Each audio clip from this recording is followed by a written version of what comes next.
Anya Nicholson, and my website is anyanicholson.com. And then you can just look me up on Facebook, which is really where I share the most. I am 47 years old. I live in South Florida. I unschool my two boys who are 12 and 16, and my husband took them out of the house right now.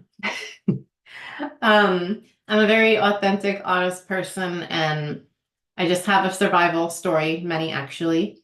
And in going through everything I went through, I realized that I believe, I was kept alive so I could inspire other people to heal, because I've gone through the worst of the worst and I have my life back and I'm happy. And I didn't think that was possible.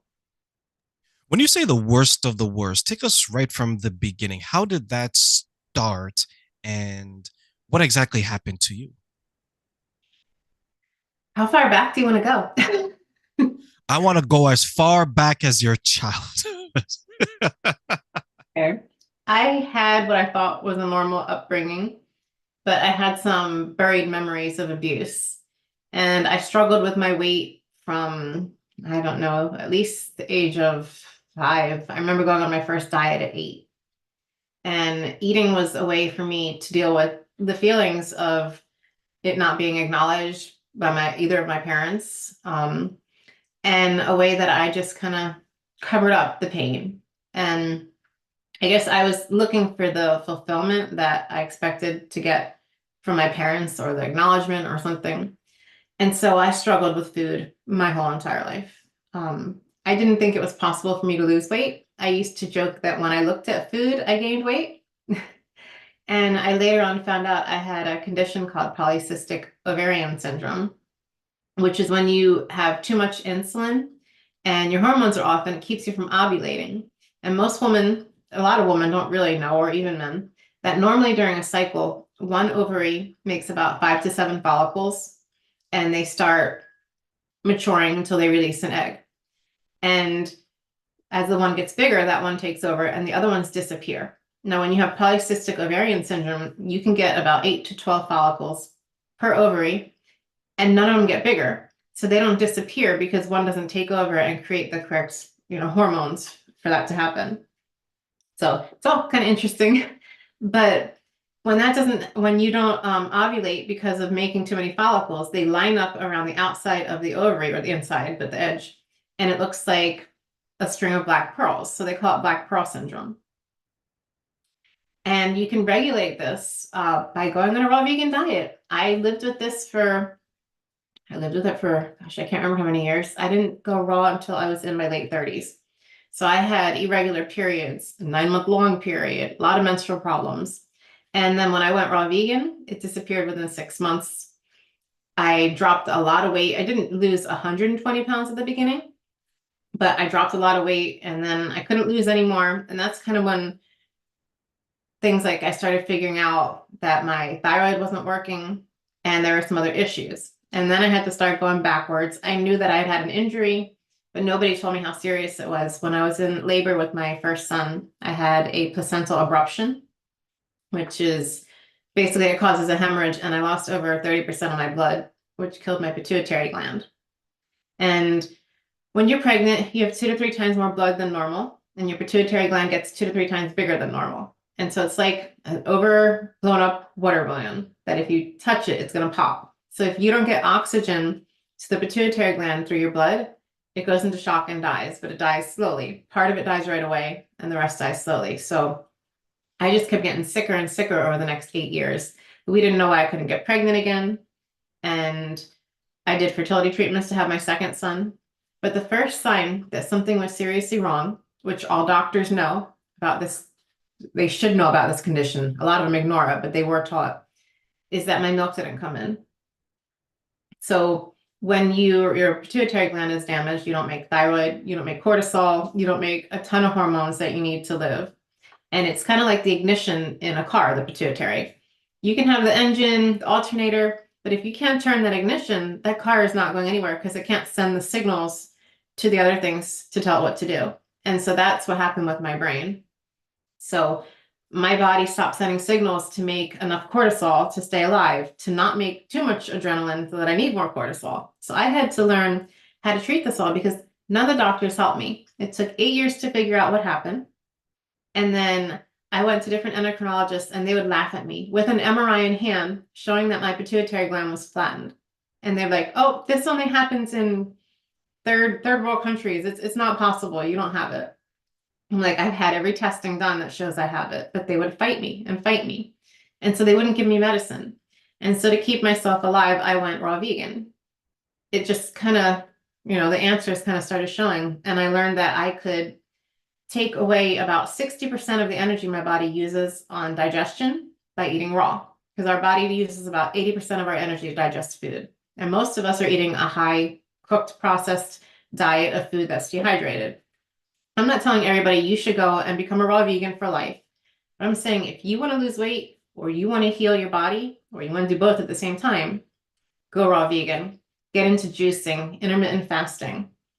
So I started with just eating fruit all day. And then at one point I should say I kept myself alive all this time doing this. And then I finally got treated and thought, yay, I'm going to be fixed, right? The medication started killing me. I lost my teeth. I was in the hospital. I was having seizures. I couldn't swallow. My vocal cords got paralyzed partially, and I sing, so that was very emotionally painful. I couldn't swallow without gagging. I got diverticulitis. I basically ended up, I had already lost all my weight at this point. But I ended up in the hospital with diverticulitis and they wanted to remove part of my colon. And I said, no, but I'll take the antibiotics so you can let me out of here and the morphine because it was painful. I had a perforation in my colon and I went home and I prostrated and I begged God to let me die or to show me how to heal and make it so clear that I'll have no doubt in my mind. I was really praying for death at this point. I was tired of living a life where I was constantly in pain in bed for months at a time, not understanding that there's something else going on with my body that I didn't know about. And so I was hoping for death. But the next If I day, may, if I may just stop you there for a moment, because there's something that you said when you mentioned the pain that you're going through and that you were at the point where you didn't want to continue forward. I know a number of women who, once they get to a certain weight, there's that mental health imbalance where they don't want to live their life that way anymore. And I wonder how many of them have thoughts of ending everything and not continuing forward because there's a suffering, maybe internally and externally. So when you mentioned that you were battling that and that you prayed for it, tell us a little bit, like you told us your journey from childhood to now. Tell us maybe a little bit about your state of mind as you were going through what you were describing just now. I was gaslit by the medical community until the point where I lost my self-esteem even. I was just disrespected, laughed at, made fun of. My husband drove me around to 4 ERs one day. They refused to give me cortisol and I was in adrenal crisis. I got treated at the fourth ER, but it's like you have all these issues going on and nobody believes you and you just don't feel seen or heard. And so I wanted to remove myself. And I just had so many different health issues going on because your body can't function when it's not working properly. Although today I don't take any pills or any medication, which according to doctors is not possible. Did you think that it was because you mentioned God, so I get the impression that you have you have a sense of faith and Yes. you believe in it, right? And I know many people who are of the faith, sometimes they look at the struggles of life as a test, right? I'm going through this because my faith is going to get me through it. And I know some people, their faith gets shaken, and some people, they hold strong. You continued forward. And when you mentioned that you're gaslit, I can definitely see that happening because you're going to the professionals. Sometimes maybe you have to use air quotes to describe them, right? And they're telling you nothing is wrong, but you're feeling that something is wrong. And Was there a point? it Sorry to wasn't interrupt you. even What? just Yeah, go ahead.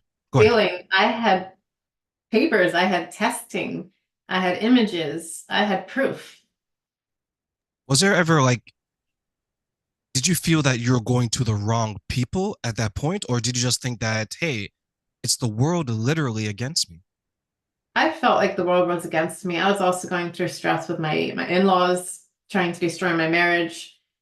They don't like that I homeschool, and other things. They don't like my natural way of life, but they're not really involved in our life anymore. But there was a point where it's like, I'm going through all these health conditions. I was having issues with my father. I had to cut him out of my life completely, until he passed. And my in-laws, and I'm like sick and I'm trying to raise two kids, and my husband and my kids have ADHD. So like I'm going through all this and I'm like, I can't even get myself together. How am I supposed to help my family? Like, how am I supposed to take care of a home and children when I can't even get out of bed without my leg popping out of the socket? It was that bad. Like for me, when I look at, if I take it away from weight loss and some of the traumas that I've gone through personally, or maybe some of the traumas that some of the women that I work with have gone through, many of them struggle with the body image. There's, and the source of their struggle has always come from the outside. And then eventually they start to feel it internally. And some people actually begin to believe it. You had to remove people out of your life, like you're removing a parent out of a child's life. That is difficult for a lot of people to do, and it's even more difficult for a lot of people to even understand. And you were going through all of this around the same time. Like, how did you cope with all these different traumas from all these different areas that's impacting you Therapy, all at the same time? therapy. I found a therapist that did hypnosis. And that helped me a lot because there were some things I needed to address that I had buried for a very, very long time.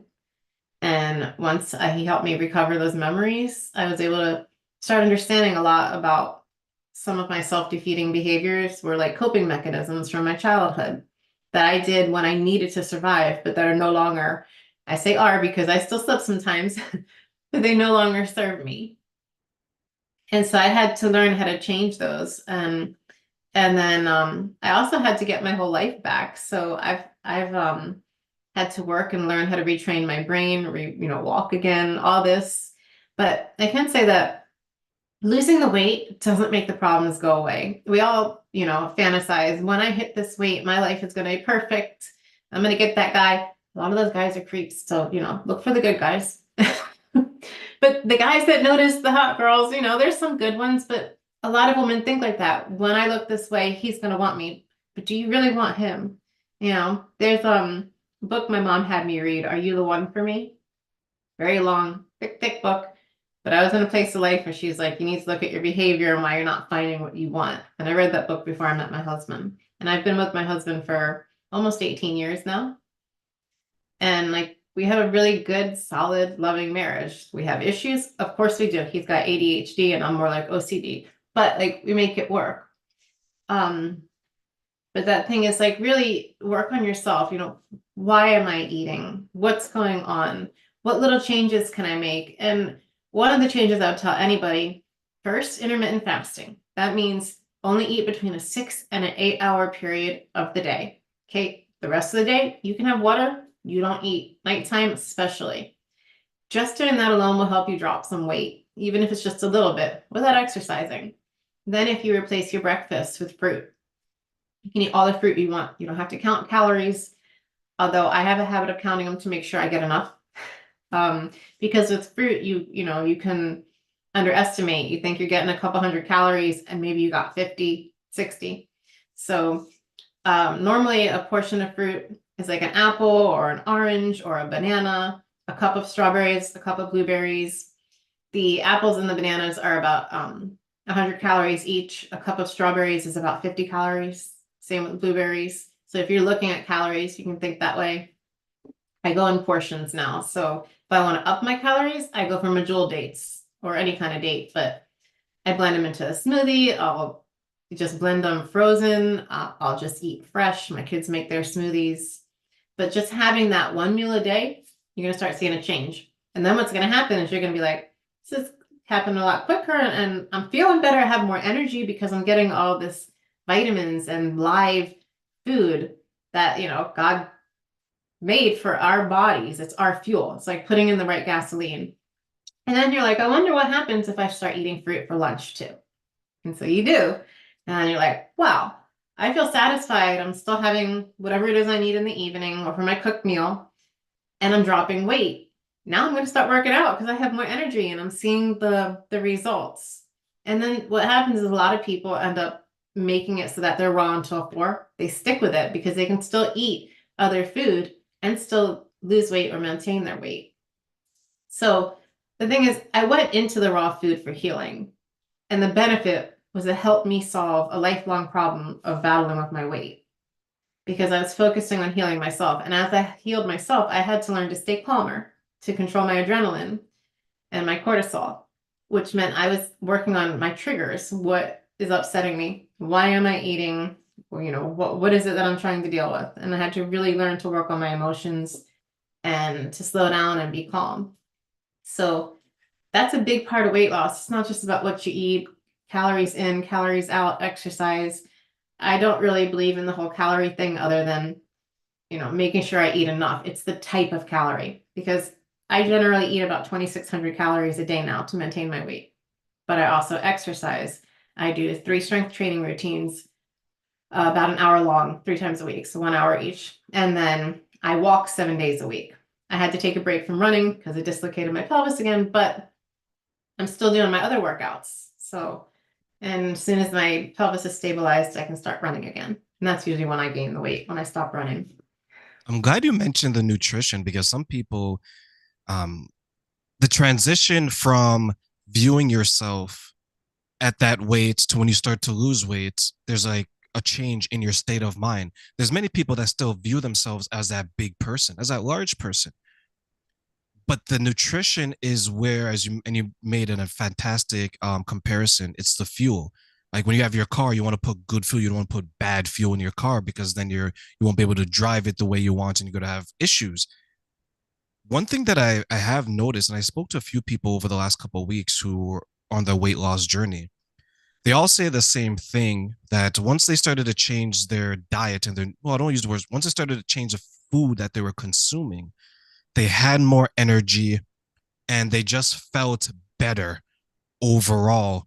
And one thing that led to was when they started to see themselves in a better light.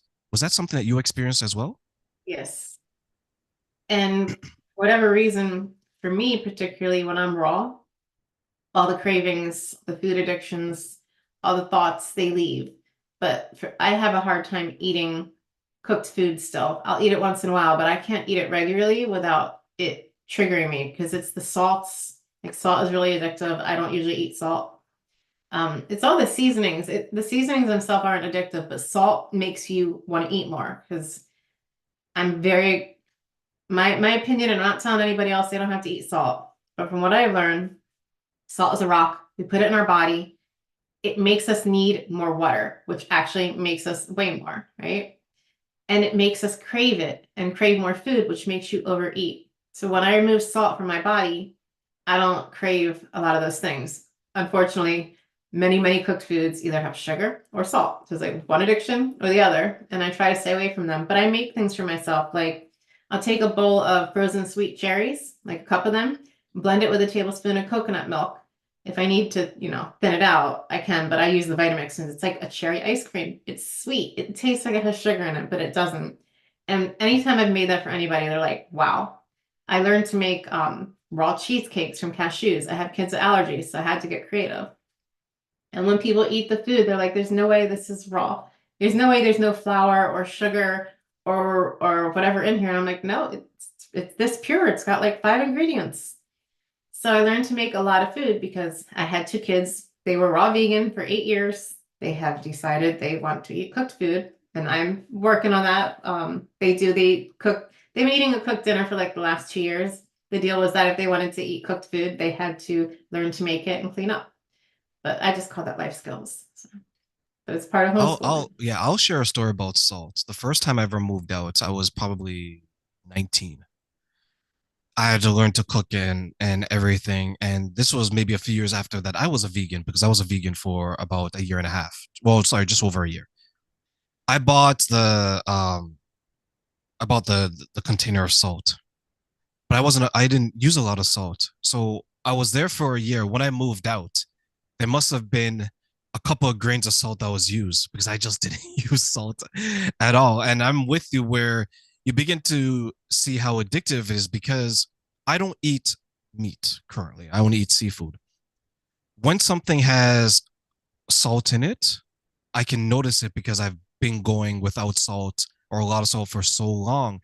It's like when people go to breakfast and I see them pour the salt on their eggs, I'm like, it's like I can actually taste it, right? Even though I'm not having it.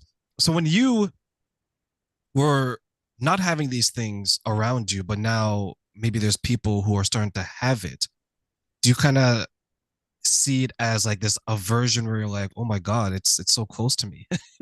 I'm actually working on a way to deal with it because when they brought cooked food back in the house, I started snacking on it.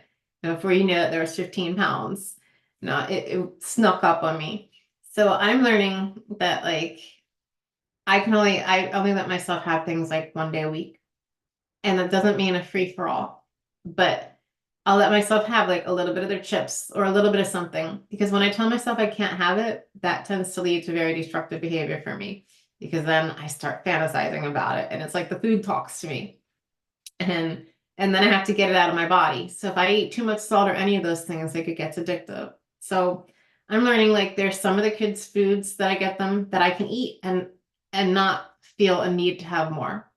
So I try to stick with those. And if that doesn't work, I make myself something. But there are some foods like I just can't, like potato chips. I start eating them. It's like you get into kind of mindless eating. You don't think about it. For some reason, you don't do that with fruit. You You just don't. And I bought, this might be 3 years ago. I don't eat candies, but I bought I forget the name of the candy, but they sold it as like it was vegan based, right? Or vegetarian based, something like that, but it had sugar in it. I bought it because I was like, okay, let me try it. I haven't had candy since I used to go trick or treating when I was like 8, right? I bought the pack. It was like three for like $10 at that time. So a pack of three would last me a couple of weeks when I first bought it. And then it would last me 2 weeks. And then as I was eating more, then it'll last me a week. And then I started to notice that I could finish a pack in a day.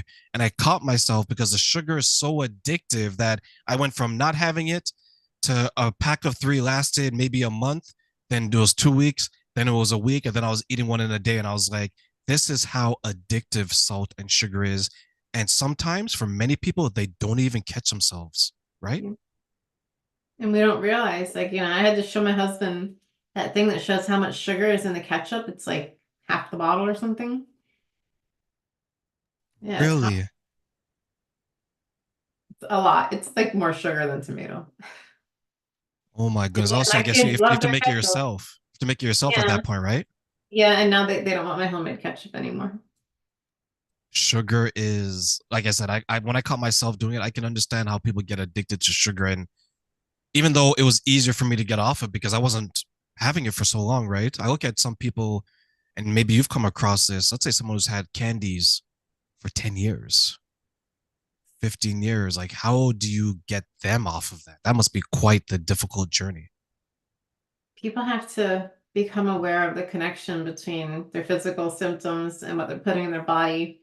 And some people aren't ready. They're just not open. And unfortunately, doctors don't teach enough about this. The nutrition they teach is backwards, the food pyramid.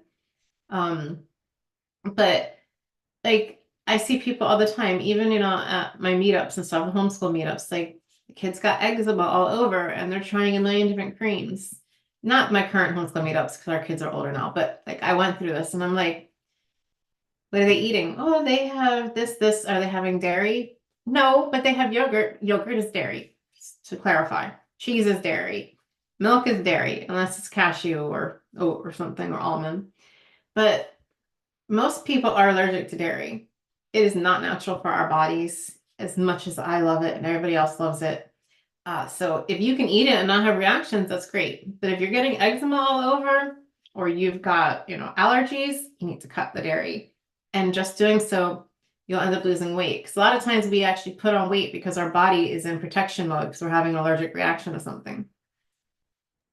Yeah, I haven't had milk from a cow since I was a vegan. Like I try my best not to have anything from the animal, Good. cheese, dairy, things of that nature. And it's interesting when people say that, well, I don't have ice cream, I have yogurt ice cream. I'm like, well, So, still dairy. and then cheese is actually said to be more addictive than heroin. Yeah, there was a time where I don't know if you've seen it. Do you remember those days where people used to have like the grilled cheese sandwich Mhm. from the Kraft singles? Not that I'm throwing Kraft under the bus. And I and I Yeah. used to see it. It's like plastic. It's so Yeah, bad, so it bad. is. The Velveeta, all those ones that are it's, it's, what does it say? It doesn't even say cheese. It's something cheese like. Something else. Yeah, Yeah. it's similar to cheese. I think it's something they call it something else, but I what I find when it comes to nutrition, once you get comfortable, some people are so comfortable in their ways that they don't necessarily want to change, even though they know their health is being impacted. The when you weigh it, it's like, okay, do I make the change where there's effort because it is going to take effort, right? Or do I remain the same and it's easy, it's simple, it's familiar, right? It's like dating that guy that treats you poorly, but what's the alternative, train? A cold bed or this person that treats me poorly? Like it's like they're trying to take the lesser of two evils, right? Yeah. There's a book I read a long time ago called Life Without Ed. And it's about eating disorders, but she names her eating disorder Ed. And she's like, would I treat, would I want to be treated this way? And so she starts thinking of the thoughts in her head, the intrusive thoughts like you're fat, you're ugly, you shouldn't have eaten that. She's like, would you say that to somebody you're dating or your best friend or your kid? Would you make them starve because they overate? Or would you just be like, it's okay. I know you're going to feel bad, but let's try not to overeat next time. But because we bury all those feelings, we keep repeating. It's like a vicious cycle over and over and over. And it can be very, very hard to get out of when you're stuck in it. And one of the easiest ways to get unstuck, unfortunately, is to go through withdrawal from those things. So as we close, what advice do you want to give those group of people that they want to stop, but the withdrawal period is difficult for them? What do you tell them? Things I do when I go through that, and because I fast regularly, I go through that regularly, is a lot of water. Drink all the water, that you can. Carry a cup. For me, I gulp my water. I drink 4 cups at a time. My kids think it's hilarious, but it's just what I do because I have to drink 16 cups a day. So when I'm having cravings, I carry a cup of water around. I take a sip every time I want to, eat something. I set a 15-minute timer. And I tell myself I can make it 15 more minutes. I just got to make it 15 minutes. And then I set another one. I just got to do it 15 more minutes. And in doing that, like the cravings start going away. Journaling, write down, what am I feeling? Because I will tell you, food talks to me. That is something that has not gone away. And it's like, you have to have me now. You need to drop everything you're doing and go out and buy me now, especially chocolate, especially around my period. And I start getting into this, like, I have to have it. And all of a sudden, I'm not thinking about what I need to do or get done that day. I'm highly focused on that. So I journal. I reach out to a friend. I message somebody. Reach out to somebody. The best thing is to start getting through the cravings because we try to skip them. We're like, we're just going to ignore them and they'll go away. They're not going away. Why am I having this craving? What could I have instead? How about I have that salad, and if I still really want that chocolate, then I'll have it after I've had my salad. It's like little changes that you start making. And then maybe I'll just have a little piece of chocolate instead of a whole chocolate bar. And you have to see how fast is it you want to lose weight. What is your end goal? Some people want to lose 5 pounds. They don't need to be as strict. Some people want to lose 120 like I did. You're going to want to be stricter. And then there's the people that go into it that they do it because they got sick and they're going to have to be a lot stricter. But you will be able to let up. I do allow myself to have some things now. But like reach out for support. You can even message me. I answer messages from strangers and offer advice all the time because I really believe in paying it forward. I've believe I got my life back so I could help other people understand like how to lose the weight, how everything really is about our emotions.